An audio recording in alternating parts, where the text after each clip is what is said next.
God put it in my heart since I was little to go to Africa and help poor farmers.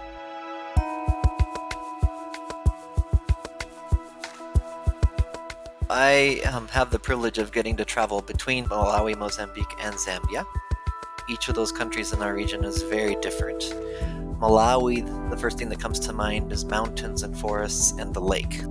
Zambia has a lot more space, less population, and quite a few diverse landscapes. You have some very dry environments in western Zambia where we're working in drought response, and then you also have a lot more agrarian, more productive areas in other parts of the country. Mozambique is completely different. There's still that remnant of horrible war that they lived through, lots of sort of political tensions, many natural resources, so there's huge potential there to do all kinds of wonderful things. Some of those are being exploited by other countries at the moment. We're working with the most vulnerable populations in all three countries. We're looking at how can the Bible impact every aspect of a person's life, how they treat their spouse, how they farm, how they run their business, how they serve their community or their nation. For me, the greatest need in our context in Southern Africa is replacing the lies that people believe with God's truth. I love the fact that we work in some of the most remote places where other organizations do not work. We're always striving to assist the most vulnerable.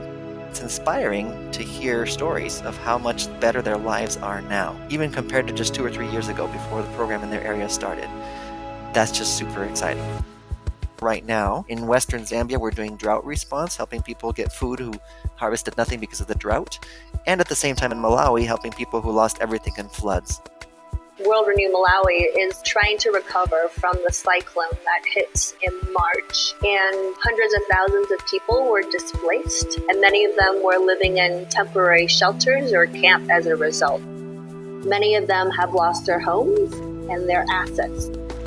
Sometimes it just takes an individual to help start the mobilization process, and then pretty soon the community have come together and are gathering around to work together to solve a problem. Church and community is the foundation, and that foundation supports agriculture, income generation, and health programs.